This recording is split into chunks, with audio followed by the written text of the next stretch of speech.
रात के 12 बज चुके थे। ससुर जी ने धीरे से मेरे कमरे का दरवाज़ा खोला और चटकनी लगा दी। मैंने आंखें बंद करके सोने का नाटक किया, पर मेरे दिल की धड़कनें तेज थीं। मुझे अंदाज़ा था कि वह क्यों आए हैं, पर मैंने खुद को रोका और बस चुप रही। उस रात जो हुआ, वह मेरी जिंदगी का एक नया मोड़ था।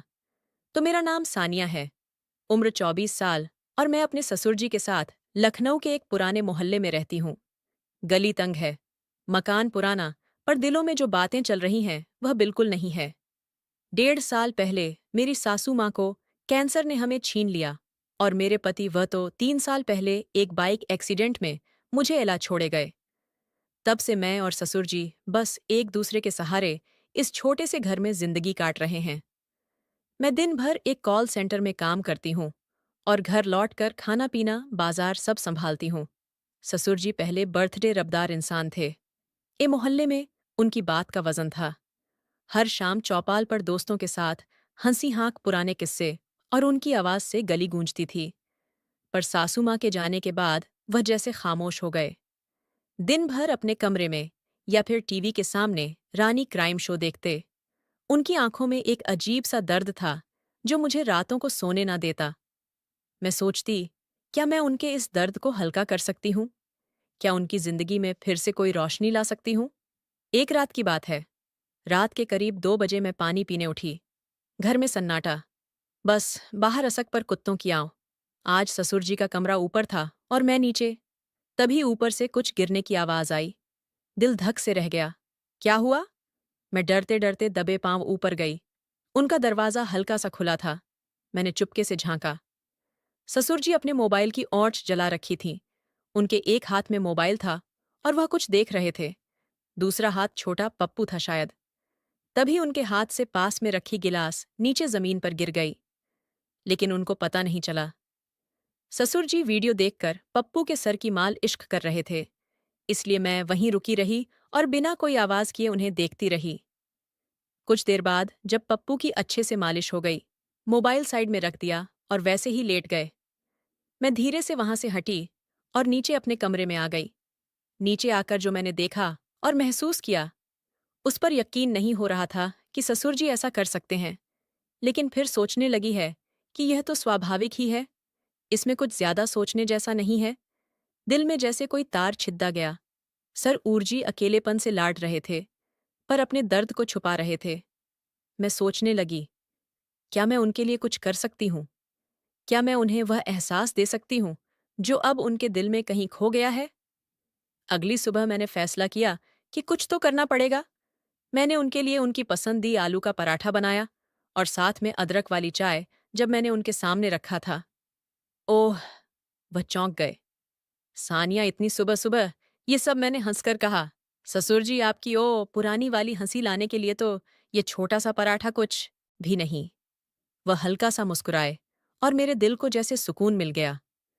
उस दिन के बाद मैंने उनके साथ वक्त बिताना शुरू किया। कभी उनके पुराने दोस्तों को घर बुलाया, कभी शाम को उनके साथ गली में टहलने निकली। एक दिन जब मैं रात को खाना बना रही थी, उन्होंने ने अचानक कहा, सानिया, तू मेरे लिए बेटी जैसी है, पर तेरा दिल क्या कहता है? तू भी तो अकेली है ना? मैं रुक गई। उनकी बात मेरे दिल को छू गई। मैंने हल्के से कहा, ससुर जी, अकेलापन तो हम दोनों का है। शायद हम एक दूसरे के लिए वह कमी पूरी कर सकते हैं। एक शाम मैं कॉल सेंटर से लौटी तो ससुर जी आंगन में कुर्सी डालकर बैठे थे। मैं उनके पास गई और बोली, ससुर जी, आप याद है, आप कहाँ करते थे कि जिंदगी एक नदी है जो बहती रहती है? वह मुझे देखकर बोले, हाँ, पर अब तो मेरी नदी सूख सी गई है। मैंने उनका हाथ पकड़ और कहा, तो चलिए, हम इस नदी में फिर से पानी भरते हैं। हम दोनों एक दूसरे के लिए वह बारिश बन सकते हैं। उस रात जब घर की बत्तियां बुझ गईं, मैंने देखा ससुर जी मेरे कमरे के पास कांढे थे। उनकी आंखों में एक हिचक थी, पर एक अनकही बात भी। मैंने पूछा, ससुर जी, सब ठीक? वो चुप रहे। फिर धीरे से बोले, सानिया, तूने आज जो कहा वह मेरे दिल में उतर गया। मैं तुझ में अपनी बेटी देखता हूं। पर शायद कुछ और भी। मेरे दिल की धड़कन तेज हो गई। मैंने हल्के से कहा, ससुर जी, हम दोनों ने बहुत कुछ खोया है, पर शायद हम एक दूसरे में वह सुकून ढूंढ सकते हैं जो हमें चाहिए। लोग क्या कहेंगे, ये सोचकर तो जिंदगी रुकती नहीं। उन्होंने मेरा हाथ थामा। उनकी हथेली ली में एक गर्माहट थी जो मेरे दिल तक गई। वह बोले, सानिया, ये रास्ता आसान नहीं। मैंने मुस्कुराकर कहा, ससुर जी, जो आसान होता है उस समय ए मज़ा कहाँ।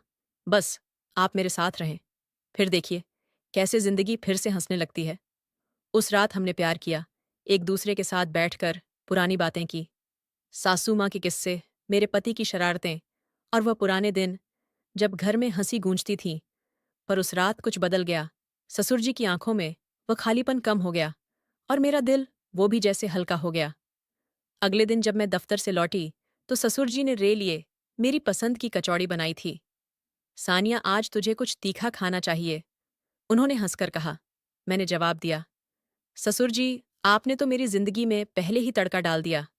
वह एक नई शुरुआत थी, ना कोई नाम ना कोई रिश्ता, बस दो दिल जो एक दूसरे का सहारा बन गए।